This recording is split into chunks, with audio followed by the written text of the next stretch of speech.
Olá, hoje é sexta-feira, 7 de abril de 2023, está no ar o Jornal PT Brasil com muita informação e luta popular na sua manhã. Bom dia para você que acompanha a gente pelo Facebook, pela TV PT no YouTube ou pela Rádio PT na web. Nesta sexta-feira santa, você acompanha a reprise das entrevistas com o senador Humberto Costa, do PT de Pernambuco, sobre a análise de proposta que transforma sangue em mercadoria. E, claro, a bancada do PT foi completamente contra. Com a deputada federal pelo PT do Rio de Janeiro, Benedita da Silva, sobre os 10 anos da PEC das trabalhadoras domésticas. E com o líder do PT na Câmara, deputado Zeca Dirceu, que falou sobre a visita da comitiva brasileira à China, a alta taxa dos juros no Brasil e os 100 primeiros dias do governo do presidente Lula. A gente se vê de novo na segunda-feira, 10 de abril.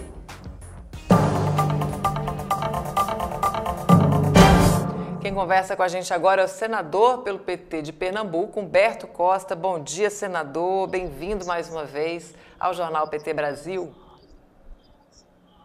Bom dia, Amanda. Uma alegria falar para todos que acompanham o Jornal PT Brasil. Muito bom a gente ter o senhor aqui de novo. São muitos assuntos, hoje está bem variado aqui na sua participação, senador. E particularmente essa primeira questão que a gente vai abordar me deixou bastante surpresa, né? Essa iniciativa dos senadores do PT, que foi fundamental para adiar a análise de uma proposta de emenda constitucional, gente, presta atenção nisso, que prevê na prática a autorização da comercialização de sangue no Brasil, que é proibida no país, né, pelo artigo 199 da Constituição Federal. Senador, agora gostaria que o senhor explicasse para a gente, começasse explicando por que é tão importante manter essa proibição, né? Qual é o impacto da liberação da comercialização de sangue, como é que funcionava isso no Brasil, quando podia, e o que pode acontecer se um tema como esse for tratado dessa maneira, sem a atenção, né, e o cuidado que merece? Bem, na verdade, no passado já houve comercialização de sangue no Brasil. As pessoas trocavam uma doação de sangue por um sanduíche, por algum dinheiro. E isso fez com que houvesse um verdadeiro comércio do sangue no nosso país, feito por bancos de sangue inadequadamente equipados, ou até mesmo alguns deles clandestinos. Hoje, essa é uma atividade extremamente regulada, que só pode ser feita pelo poder público, e isso acontece também por outras razões. No passado, a quantidade de doenças que eram transmitidas, que são transmitidas pelo sangue, mas que não eram detectadas e na transfusão elas contaminavam outras pessoas, é muito grande. Hoje, a doação é completamente controlada, o sangue que é doado, ele se submete a vários e vários testes para a detecção das mais diversas doenças, portanto, é um sistema absolutamente seguro. Isso vale para o sangue e vale também para aqueles produtos que são derivados do sangue, as globulinas, as hemoglobinas, enfim, que são utilizadas para o tratamento. E hoje no Brasil nós temos uma grande empresa estatal que vai ser inteiramente inaugurada no mês de outubro e que tem hoje toda a capacidade para fazer esse processo de fracionamento do sangue, de transformar o plasma, que é um componente importante do sangue, essa parte líquida do sangue, em derivados que são muito importantes para doenças como doenças imunodepressoras, como a hemofilia e tantas outras mais. De modo que é importante que nós rejeitemos essa proposta.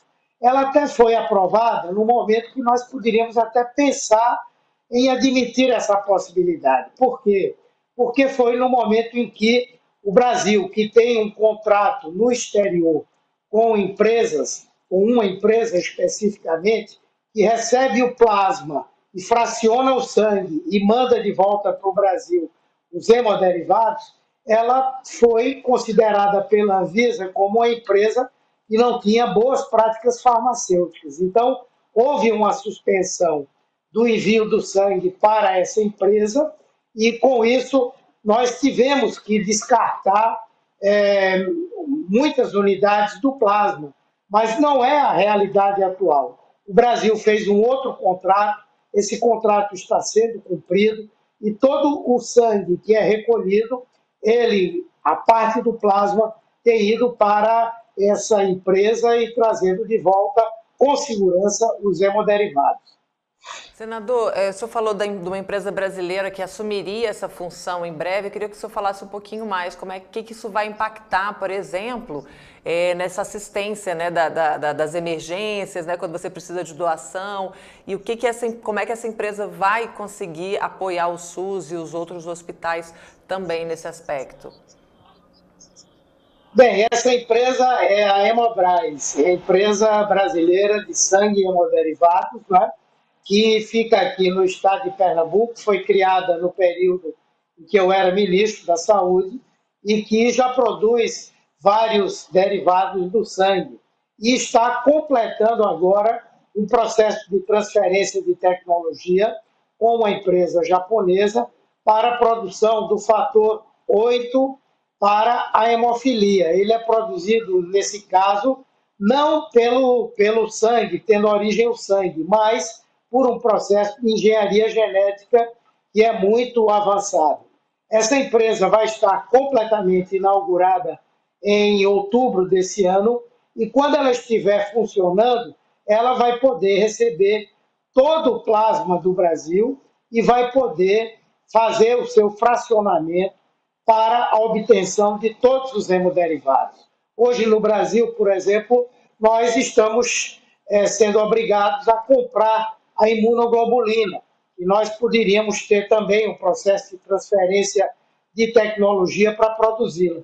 Mas com a Hemobras, nós vamos produzir não só a imunoglobulina, mas todos os outros derivados do sangue para toda a população brasileira e vamos ter condição, inclusive, de fazer doações internacionais. Não podemos, como se diz, comercializar o sangue, mas poderemos fazer doações para países que necessitem e poderemos atender inteiramente a nossa demanda.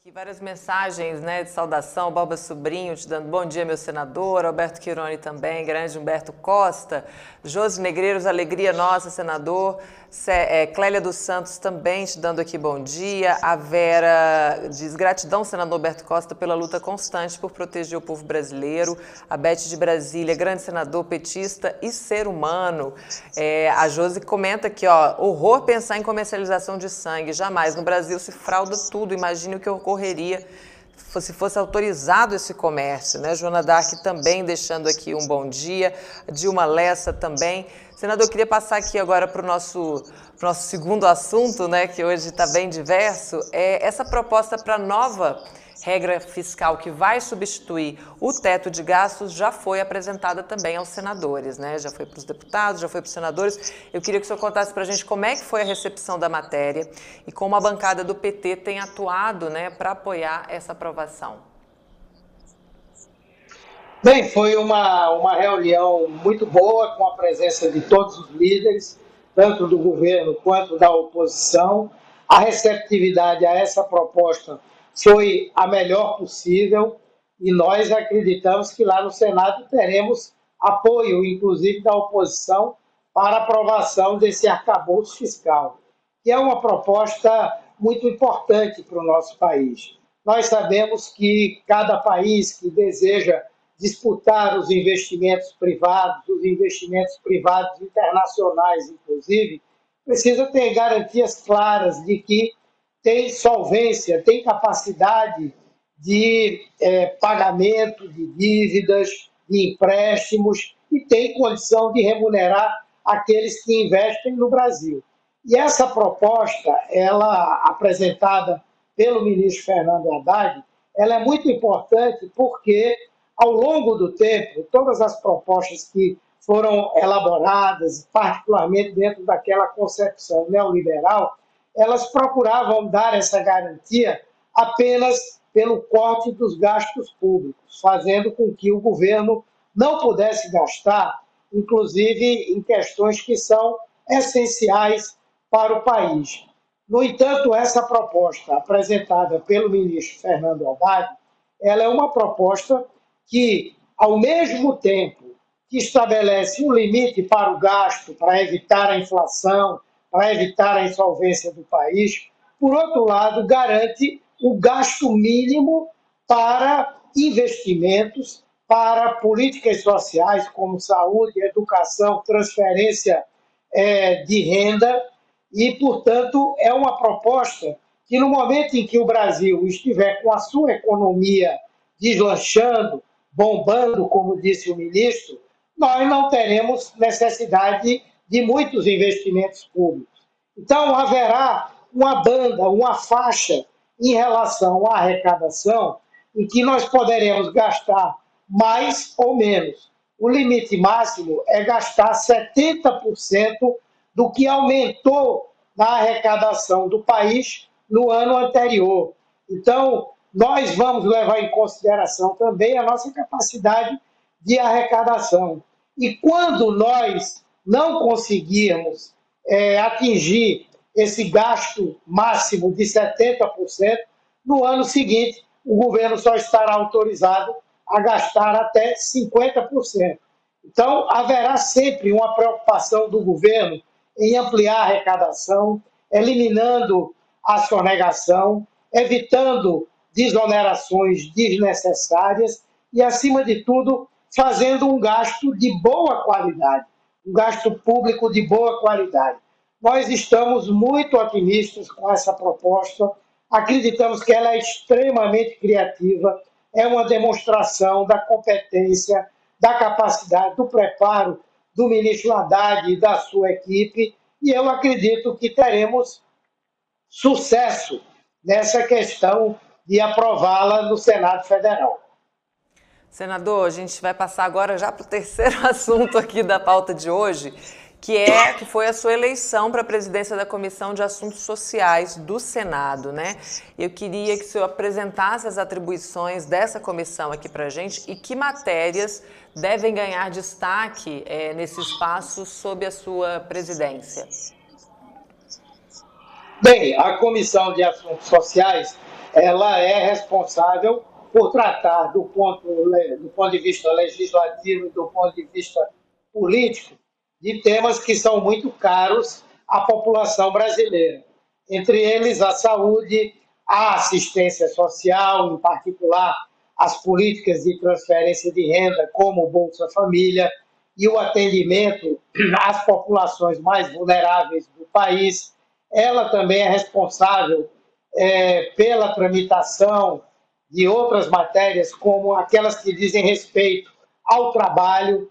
Então, a discussão sobre a legislação trabalhista, a discussão sobre os direitos trabalhistas no nosso país, também se fazem pela Comissão de Assuntos Sociais, e também o debate sobre a política previdenciária no Brasil, a Previdência Social.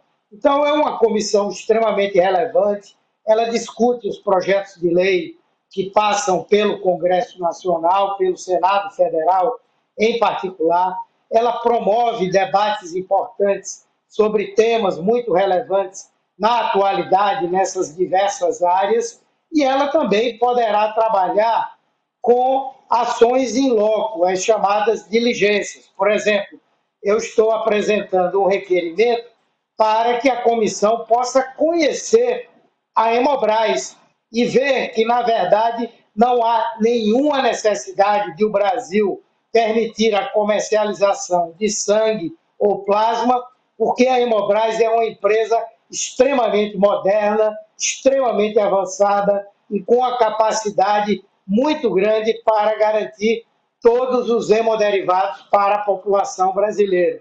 Então, essa comissão exerce um papel importante e eu pretendo produzir com ela uma relação cada vez mais próxima junto à população brasileira. A PEC das domésticas completou 10 anos desde a sua promulgação e muitos direitos foram conquistados por essa categoria. A gente vai falar agora com a deputada federal pelo PT do Rio de Janeiro, Benedita da Silva, que foi relatora da proposta. Bom dia, deputada, seja bem-vinda mais uma vez ao Jornal PT Brasil.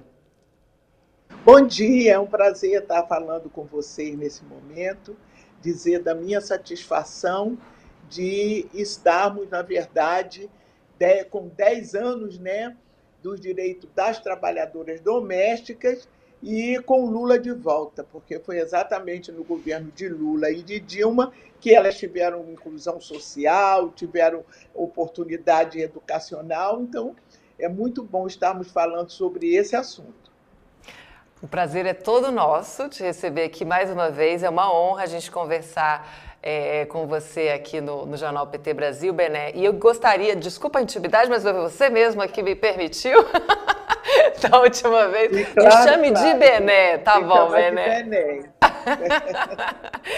Eu gostaria que a gente voltasse um pouquinho no tempo e você contasse como é que foi o processo de elaboração dessa PEC, né? Quais eram as demandas dessas trabalhadoras, a maioria delas mulheres, né? E as negociações para buscar o apoio dentro do Congresso Nacional. Pois é, eu começo dizendo que foi na Constituinte que nós demos início, né, a este processo, onde as trabalhadoras domésticas, a partir das suas associações, que ainda não tínhamos assim uma formação dos sindicatos, elas foram para o Congresso Nacional apresentando as suas demandas, e lá nós tivemos o êxito de, pelo menos, ter uma referência delas na Constituição brasileira. E até naquela época eles diziam que não caberia, mas como o argumento nosso, né, era um argumento de que, na verdade, o que simbolizava um trabalho escravo no Brasil, naquele momento, eram das trabalhadoras domésticas, herdada dos seus avós, né, bisavós. Então, elas estavam ali em condições como pré-escravas, vamos assim dizer. Por quê? Não tinha descanso semanal, não tinha férias, não tinha o 13º salário. Então, era irregular a situação delas enquanto trabalhadoras.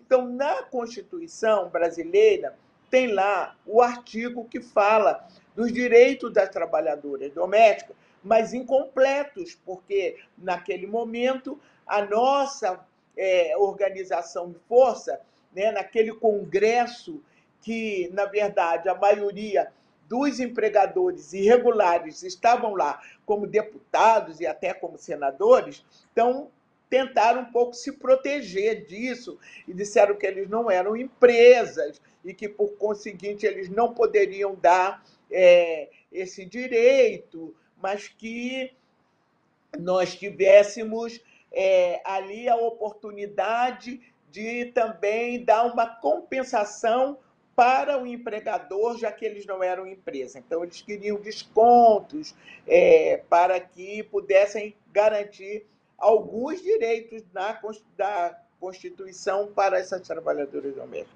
Então, a luta começou ali. Bom, o tempo passou, 20 anos depois, né, o pouco que tínhamos na Constituição, claro, não era cumprida, então veio o governo de Lula, depois o governo da Dilma, então nós criamos nessa PEC da doméstica, que eu fui relatora, e que nós tivemos ali condição de fazer um debate mais aprofundado e contamos com o apoio da presidenta Dilma. Ela foi para cima e ali ela conversou com as lideranças no Senado, né, com lideranças da Câmara, e disse: não, gente, eu quero sancionar essa lei. A trabalhadora doméstica tem os mesmos direitos dos demais trabalhadores, porque essa foi a nossa tentativa na Constituinte. Então, ali ela ajudou muito, muito, muito. Eu creio até que algumas essa medida tomada por ela em sancionar e em brigar por esses direitos fizeram com que os adversários se aproveitassem, né, e também somasse a estratégia deles do impeachment de Dilma. Uhum, com certeza. E essa chamada, né, PEC das domésticas igualou os direitos dessa categoria profissional, né, como você estava explicando agora, aqueles garantidos aos demais trabalhadores. E aí é bom a gente lembrar, né, a jornada de trabalho limitada a 8 horas diárias e 44 semanais, licença maternidade, férias, 13º salário, pagamentos de horas extras, FGTS e seguro-desemprego. Bené, depois de 10 anos, né, da aprovação dessa PEC, qual é o balanço que você faz aí, os maiores desafios, as conquistas, o que a gente tem para olhar nesse período de 10 anos e daqui para frente, o que tem que ser feito? Olha, as conquistas foram grandes, né? Naquele momento, nós tivemos esse apoio, que é fundamental, apoio político, mas que veio a reforma trabalhista e tornou-se prejudicial, né, esta regulamentação dos direitos das domésticas. Mas continuamos lutando, apresentando projeto de lei na Câmara e tudo mais. O que nós observamos, e aí das pesquisas feitas, é que, dentre 4 profissionais, apenas um ainda tem a sua regulamentação, seus direitos garantidos. Então, não é possível isso. É preciso que a gente, agora com o governo do Lula, a gente sabe que teremos o apoio para fazer avançar, porque tanto no governo do Lula quanto no governo de Dilma Rousseff, nós vimos 2 coisas muito importantes que eu quero sinalizar aqui, que foi a abertura, né, das políticas, as políticas de cotas, as políticas de ações afirmativas, que levaram com que muitos jovens já pudessem não mais optar, né, pela tradicional família, que era mãe, avós, bisavós, que eram trabalhadoras domésticas. Elas já tiveram, com as políticas de cotas, essas ações afirmativas, já suas filhas e seus filhos já entraram para a universidade, já tiveram um novo estudo. E algumas delas também cursaram a universidade junto com seus filhos. Então, isso é um saldo altamente positivo, eu acredito, e que nós queremos retomar para que, então, essa trabalhadora doméstica tenha realmente a sua situação regularizada junto aos seus empregadores e que elas tenham também condição de estudarem, condição de fazer uma outra coisa que elas queiram fazer. Uma outra situação é que nós observamos que eles dizem: mas essa lei não vai ter empregada doméstica porque o empregador não vai poder pagar a hora. Como não vai poder pagar se é um trabalho onde as mulheres, né, ajudavam a outras mulheres a trabalharem, né, fora do lar para que elas tivessem um salário melhor e compensador. Também a trabalhadora doméstica ali estava para ter os seus direitos garantidos. Então, é isso que nós estamos buscando e é o grande desafio que nós teremos por diante, né? Nesses 10 anos, nós teremos uma compensação agora com a volta do governo Lula, com mais oportunidade de trabalhos, porque na medida em que essas trabalhadoras domésticas não conseguem, né, ter os seus direitos, elas podem perfeitamente ir migrando, né, para a chamada prestação de serviços, que ali você tem sua carteirinha assinada, seus direitos garantidos, como e foi sempre o trabalho dos homens, dos trabalhadores nessa área de serviço. Então, é esse desafio. A gente acredita que as coisas vão mudar para melhor. Aqui tem o seu fã-clube tradicional de sempre, né? PT Paraná, aqui, bom dia, companheira Bené. Josi Negreiros, nossa amada Bené, nossas saudações e carinho. Eu estava em Brasília quando a PEC das domésticas foi aprovada. Que festa! Aqui, Alberto Quirone, grande Benedita. Joana Dark, do Espírito Santo também, deixando um beijo aqui para você. Deputada Benedita da Silva, em maio, faz uma feijoada como ninguém. Olha aí, gente, sabendo da feijoada da Bené em maio. Laureano Arantes Neto, chega mais, Benedita da Silva, do meu Rio de Janeiro. Cleverson Portilho também, deixando aqui um grande beijo. Benedita da Silva, gigante na defesa das trabalhadoras e trabalhadores. Nós chamamos companheira. Olha, Jovizinha aqui também deixando um beijo, muito orgulho, dizendo que você é um grande orgulho para o PT, uma excelente parlamentar. Bené é maravilhosa, é linda. Ai, meu Deus, é muito carinho. Vou separar tudo aqui para te mandar, Bené, para a gente continuar falando. Bené, tem uma questão interessante, né? Como essa categoria sempre foi atacada, depreciada, né? O próprio Paulo Guedes, quando se referia ao período dos governos do PT, falava era uma festa danada, empregada doméstica indo para a Disney, né? Então, os próprios opositores do partido percebem esse alinhamento do partido com as causas dos trabalhadores, das trabalhadoras, e eu queria que a senhora falasse também daqui para frente, no futuro, como é que vai ser essa briga dentro, né, do Congresso, essa briga, claro, no bom sentido, né, essa disputa importante que a bancada do PT sempre participou em favor agora da implementação desses direitos que já foram assegurados pela PEC. Olha, nós acreditamos que novas oportunidades virão, né? Até mesmo para essa trabalhadora doméstica, desde a questão da sua inclusão social, né, profissional e educacional. Então, é preciso que as novas modalidades, nós temos agora o Ministério do Trabalho de volta, isso é importante, é um elemento importantíssimo para implementar as políticas, né, dos trabalhadores e das trabalhadoras. Então, eu acredito que nós teremos realmente uma luta pela frente, mas é uma luta que vai encontrar apoio nas ações governamentais, né? Ação em que o diálogo é muito importante nesse momento e ele está sendo feito entre o empregador, né? O trabalhador e o empregador. São medidas que saíram, né? Realmente daquilo que nós chamamos desde a reforma trabalhista, né? Que é a relação de empregador e trabalhador. Hoje não existe isso.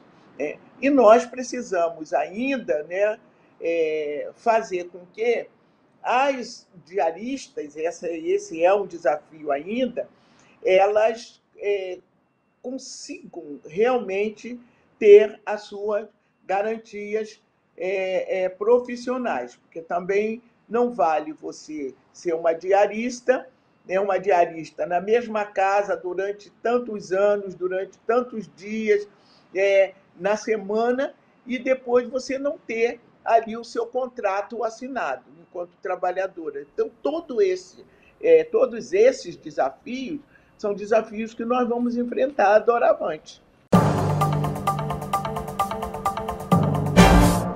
A gente conversa agora com o líder da bancada do PT na Câmara, deputado federal Zeca Dirceu. Bem-vindo.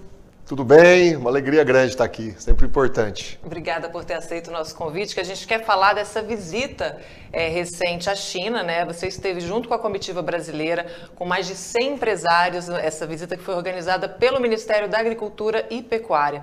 O objetivo era aumentar, né, as relações entre os dois países, e eu queria que você fizesse um balanço dessa viagem, da importância dessa viagem, o que trouxe de positivo para o Brasil e também da importância da relação comercial entre os dois países. A viagem foi muito positiva, né? Além dos empresários, estava lá o ministro da Agricultura, Carlos Fávaro, nos acompanhou também o Jorge Viana, que é presidente da Apex, o embaixador do Brasil na China, uma série de autoridades. Foi muito produtivo por quê? Primeiro porque a China havia bloqueado, né, a possibilidade do Brasil vender carne bovina ao país, em razão de uma suspeita de vaca louca. O Ministério da Agricultura trabalhou muito antes da viagem, preparou todos os documentos, as informações. Nós chegamos lá, conseguimos concluir, já nos primeiros dias da viagem, esse assunto e todos os frigoríficos puderam voltar a vender à China. Além disso, e aí foi uma vitória muito importante, depois de 3 anos sem habilitações, desde 2019 não se habilitava novas plantas frigoríficas de frango, de porco e de boi, a China acolheu, né, 5 pedidos, 5 propostas de empresas brasileiras que passam agora, já de imediato, a poder vender também para a China. Isso significa o quê? Mais emprego aqui no Brasil, mais renda, mais trabalho e mais dinheiro chegando lá na ponta também para o agricultor, também para o produtor rural que produz o frango, que produz o porco, que produz o boi, que às vezes, principalmente no caso do frango e do porco, são pequenos produtores que agora vão ter, né, com as indústrias brasileiras vendendo mais para a China, uma capacidade de produção e de renda melhor também, porque a China não só compra muito do Brasil, mas ela paga um preço acima do que é o preço de mercado, acima do que é o preço mundial. E além disso, a gente pôde conhecer várias outras empresas, fundos de investimentos, né, os empresários brasileiros puderam ter contato com vários outros tipos de negócio, na área de tecnologia, na área de inovação, na área de infraestrutura. Isso vai se desdobrar ainda em outros benefícios aqui ao Brasil e a relação do Brasil com a China. O presidente Lula indo agora à China, é claro que nós vamos ampliar ainda mais, né, os resultados dessa missão e dessa parceria com o povo chinês. Maravilha, é mesmo perguntar dessa viagem do presidente Lula, que já havia uma grande expectativa, né? Ele infelizmente adoeceu, mas está confirmada essa ida do presidente Lula à China. Agora, mudando um pouquinho de assunto, líder, o governo Lula, os principais economistas, vários movimentos ligados também, né, a empresários, lideranças sindicais e a população, né, vem cobrando diariamente, fazendo várias críticas às nossas altas taxas de juros. A quem interessa a manutenção de uma Selic tão alta? Essa taxa de juros, ela é criminosa, ela está atrapalhando o Brasil. O país, pelas boas decisões que o presidente Lula já tomou desde o início de janeiro, o país já poderia estar num ritmo mais acelerado de geração de emprego, de crescimento da economia e de avanços que isso possibilita, né, na educação, na saúde, no social, na segurança pública. Então essa alta taxa de juros, que não existe em nenhum outro lugar do mundo, por isso que ela não se justifica, né, ela não só é a mais alta do mundo, como o segundo colocado está muito atrás, a diferença é muito grande. Né? Ela está prejudicando o país. Primeiro porque ela rouba uma parte considerável das receitas do Brasil, dos impostos que quem está assistindo paga. Porque os juros alto impacta no pagamento que o Brasil tem que fazer todo ano da dívida interna, né, da dívida ativa, da dívida pública brasileira. Então, cada 1% a mais é 200, 300 bilhões a mais por ano que o país perde, que vai para a mão de rentistas, de especuladores, de grandes bancos, de grandes fundos, né, financeiros. Né? Além disso, para o pequeno e médio produtor rural, para o pequeno e médio empresário e até para os grandes, essa taxa inviabiliza os negócios, né? O empresário, o agricultor que pode gerar muito emprego, ele acaba não conseguindo avançar, porque ele tem que todo mês, além das despesas básicas, né, do seu negócio, pagar para os bancos uma alta taxa de juros. Né? O Banco Central precisa ser pressionado, precisa ser cobrado. Nós vamos continuar, por exemplo, lá na Câmara dos Deputados, insistindo com a convocação, com a ida do presidente do Banco Central, para que ele não só preste contas, mas para que ele possa ouvir, ele possa perceber um sentimento que não é só nosso. As últimas pesquisas, inclusive a do Datafolha, mostrou o quê? 80% da população está incomodada com os juros e apoia a postura do presidente Lula, a nossa postura de cobrança, de denúncia e de questionamento. Mais cedo ou mais tarde isso vai ter que ser resolvido. A taxa, claro, de forma responsável, cuidadosa, vai ter que começar sendo diminuída e quem vai ganhar é o país. O Brasil vai ter mais condições de crescer, de se desenvolver, de gerar emprego, que é a grande demanda que a população cobra e coloca com razão, né, a cada um de nós que estamos ocupando funções públicas, funções políticas. Líder, eu queria falar agora também das medidas provisórias, né? Que a comissão mista que ia analisar essas medidas provisórias, né, sobre a estrutura ministerial, por exemplo, a primeira foi adiada para o dia 11. E várias outras MPs relacionadas ao Bolsa Família, Minha Casa Minha Vida, entre outros programas, né, também estão aguardando a instalação dessas comissões para serem votadas. Eu queria que você adiantasse para a gente, explicasse para a gente qual é a expectativa em torno dessa instalação, dessa votação no Congresso. Queria primeiro tranquilizar, né, quem está nos assistindo. Independente do modelo que a Câmara e o Senado, junto com o governo, deem para a tramitação das medidas provisórias, ou que elas até tramitem, né, as disposições legais num outro formato que não seja medida provisória, independente disso, elas vão ser aprovadas. O governo está construindo uma base sólida de apoio parlamentar, tanto no Senado como na Câmara.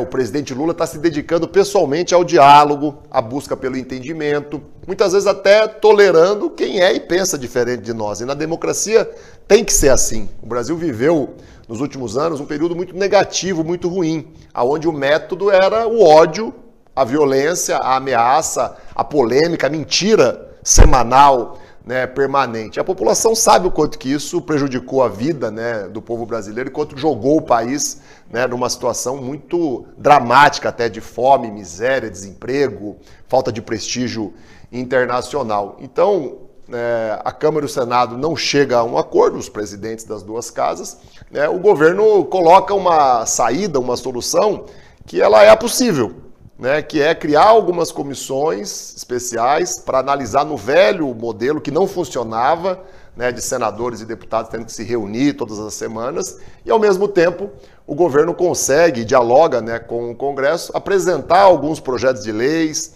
apresentar algumas emendas a projetos que vão ser aprovados para resolver coisas que ficaram represadas nas outras medidas provisórias. Como eu disse, não é o ideal é que tivesse tido um acordo entre o presidente da Câmara e o presidente do Senado. Eu vi o presidente Lira flexibilizando, se dedicando a isso. Não deu certo, mas é a solução possível e o importante é que ela vai funcionar, ela vai dar certo, porque o que determina que essas leis avancem para poder melhorar a vida do povo brasileiro não é o modelo como elas são aprovadas, é o tamanho da base, é o tamanho da força política e da dedicação que o governo tem em relação a isso. E não só o presidente Lula, a gente tem o exemplo do ministro Haddad, de outros ministros, estão todos muito dedicados. E eu vejo lá na Câmara, conversando com o líder dos outros partidos, participando das reuniões com o presidente Lira do Colégio Lira, um ambiente cada vez mais propício, cada vez mais de compreensão, de que tem alguns temas que, inclusive, que transcendem quem é esquerda, quem é direita, quem é governo, quem é oposição. O arcabouço fiscal e a reforma tributária, que são muito importantes para criar um ambiente de desenvolvimento favorável no país, eles são dois bons exemplos de projetos que não são só do governo, vão muito além, né, de uma estratégia de governo, são necessidades do país. Por isso eu acho que eles vão avançar e vão ser aprovados. E a gente atinge aí um marco importante no dia 10, que são os 100 primeiros dias, né, do terceiro mandato do presidente Lula. Primeiro eu queria uma avaliação sua desses 100 primeiros dias e também que falasse um pouco do papel da bancada, né, como você estava falando agora no Congresso, todo esse trabalho da estrutura do governo, o papel da bancada do PT na Câmara para favorecer, né, para possibilitar a continuidade do governo do presidente Lula. Como muitos sabem, né, eu fui prefeito 2 vezes, então eu posso falar com muita propriedade, né, que 100 dias é muito pouco tempo, né? O mandato é de 4 anos, ele pode ser reeleito, pode ser um mandato com o presidente Lula ou com outra liderança de 8 anos, ou até mais do que isso, como nós fizemos, né, com 4 vitórias consecutivas, né, 2 do presidente Lula e 2 da presidenta Dilma na história recente do país. Mas é bom quando a gente vê em pouco tempo, né, em 100 dias, tantas coisas positivas já tendo acontecido. Né? A volta do Mais Médicos, do Minha Casa Minha Vida, a retomada e ampliação do Bolsa Família, que significa, né, voltar às condicionalidades, né, para que tenha acesso à saúde, à educação, compromisso com as portas de saída, né, do programa, mas ao mesmo tempo o Bolsa Família com mais dinheiro. Então é mais dinheiro para acabar com a fome, é mais dinheiro para ajudar aquelas famílias que estão vivendo alguma dificuldade, mas é mais dinheiro também chegando no comércio, beneficiando a indústria, beneficiando a agricultura, beneficiando o consumo, que gera emprego e gera renda, principalmente nas pequenas cidades, no interior do país, na periferia das grandes metrópoles, né? A volta depois de 6 anos do reajuste do salário, da renda da população acima da inflação, também é um marco importante desses 100 dias, né? A educação é um outro exemplo, ela vinha perdendo recursos há 6 anos. O orçamento da educação vinha sendo sistematicamente, de propósito, era um projeto, né, do Bolsonaro, da sua turma, o orçamento da educação vinha sendo destruído. Nesse ano, o orçamento já teve um incremento de 12 bilhões de reais. Isso mostra que o país está mudando, mesmo em 100 dias, né? Então, é um conjunto de medidas, de decisões que foram tomadas, né, que apontam para um país que já começa a respirar novos ares, já começa a dar perspectivas de melhora para a vida da população. E eu estou muito feliz, é claro, de poder estar contribuindo, de ser líder, né, da bancada do PT e da nossa federação na Câmara nesse momento. O presidente Lula tem, na nossa bancada, do nosso partido, a principal base de sustentação, mas que, é claro, a gente ajuda, auxilia e compreende a necessidade de se ampliar a outros partidos, as outras forças, como está acontecendo. Então, esses 100 dias, ele tem que ser dividido, né, com todos aqueles que estão compondo o governo, estão ajudando lá no Congresso e com a população, que não só votou e elegeu, mas as pesquisas hoje já mostram que tem muita gente que votou no Bolsonaro e que hoje já apoia o presidente Lula, já quer que o governo dê certo, já confia em algumas medidas como essa luta, né, para reduzir os juros. Você vê, 80% da população apoia. Isso quer dizer o quê? Tem muito eleitor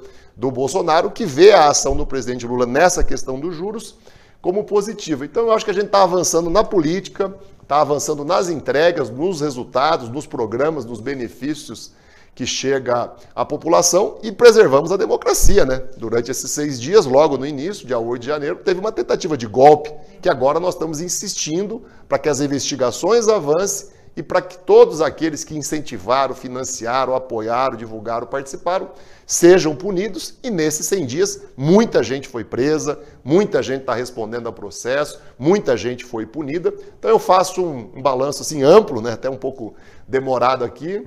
São poucos dias, mas dias muito positivos e que a gente vai ver isso se ampliar, se intensificar ao longo dos 4 anos, ao longo de todo o governo. A gente tem percebido isso aqui nos participantes aqui ao vivo com a gente no jornal, sempre falam, 100 dias que parecem 1000, realmente muitas entregas, muita coisa acontecendo, a expectativa é muito boa.